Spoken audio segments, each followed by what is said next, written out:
Standard & Poor's fired a warning shot yesterday when it threatened to downgrade America's AAA credit. But was that shot loud enough to be heard in Washington? I put the question to Keith Hennessey. Keith was director of the National Economic Council under President George W. Bush. He also worked for Senators Trent Lott and Pete Domenici. Having one more voice say that our deficits are an economic problem isn't going to change people's calculations in Washington. But is there not a difference between the kinds of voices that you tend to hear from? This is a credit rating organization, one of only three, really, which has the right to pronounce officially on whether America does or doesn't deserve a AAA credit rating. There are many other voices in the debate, but they're not S&P or Moody's or Fitch. True, but I still don't think that it's significant enough to have an impact in Washington. So what constitutes enough of a crisis for the political class in Washington? I think it's only when they see the actual crisis beginning to happen rather than early warning signs. Okay, and that may not happen for quite some time yet. We would, I don't want to put words in your mouth, but a bona fide crisis would require a rapid escalation of borrowing costs, a sudden ballooning of interest payments by the federal government, the need to cut, I don't know, you can complete the sentence for me. What constitutes a real crisis for these people? You're right. It's only a big shock to equity markets or a jump in interest rates. And of course, the problem is that A, no one knows when that's going to happen, and B, what everyone's really worried about is that when it happens, it may be what economists call a discontinuity. It may not be the risk premium on treasuries jumping by a few basis points. It might be tens of basis points or even more than that. So this is part of why it's so scary and so hard, is that Washington may not do something until the crisis is underway, and when the crisis is underway, it may be too late to do something about it. You heard Keith Hennessey tell me earlier how the threat of a credit downgrade for the U.S. won't be enough to get Washington's attention. Keith has sat at the negotiating table a couple of times, serving Senators Trent Lott and Pete Domenici, and under President George W. Bush as director of the National Economic Council. In the second half of my interview with Keith, I asked him what he sees as the best plan to address the deficit problem.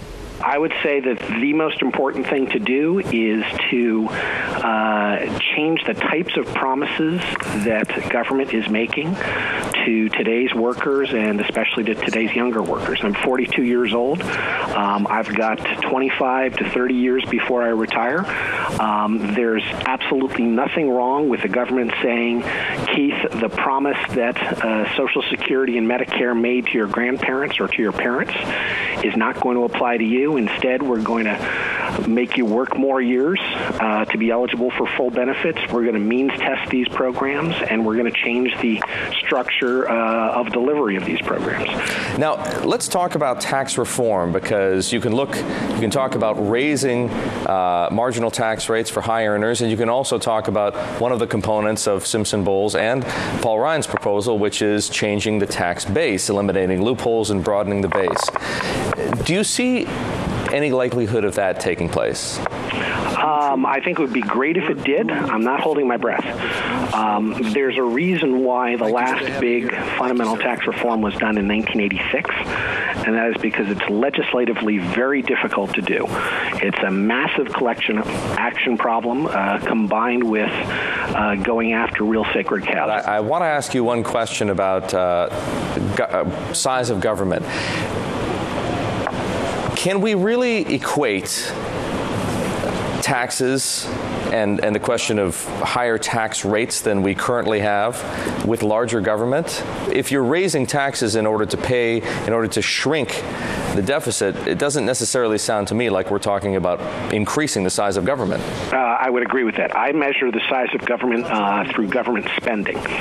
So every dollar the government spends is a dollar allocated by the government out of the economy. Taxes and deficits are merely the timing by which we finance that government spending. So if you have higher spending, you've got bigger government and a smaller private sector. You then decide how you're going to allocate that government spending between current taxes and future taxes, which are, of course, the budget deficit. So I'd agree with you.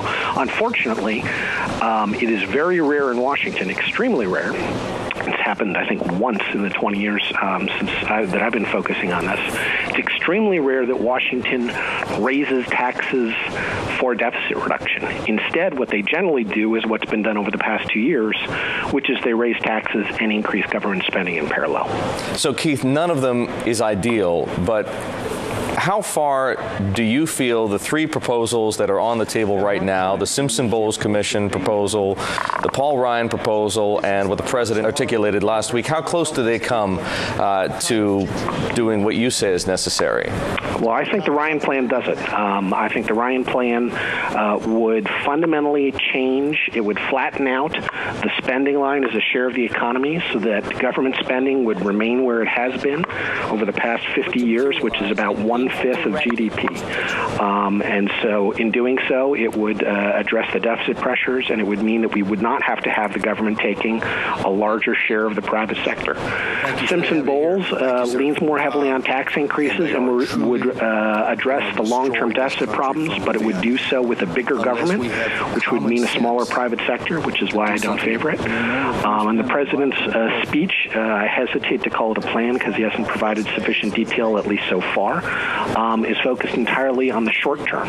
It's best thought of as a 10-year budget plan that does not fundamentally address the drivers of the long-term problem. So I've heard people say that the two most important things that these negotiations could accomplish are one, entitlement reform, and two, tax reform. At least for the very second, you're saying you see very little chance of it taking place. Certainly in the next 2 years, and I think that tax reform is not just hard from a partisan standpoint, it's at least as hard even if you get just one party in the room. It's difficult to do legislatively, whereas the entitlement debate is much more of sort of a traditional partisan left-right question. That was Keith Hennessey, former director of the National Economic Council, on how to cut the deficit, at least in his opinion.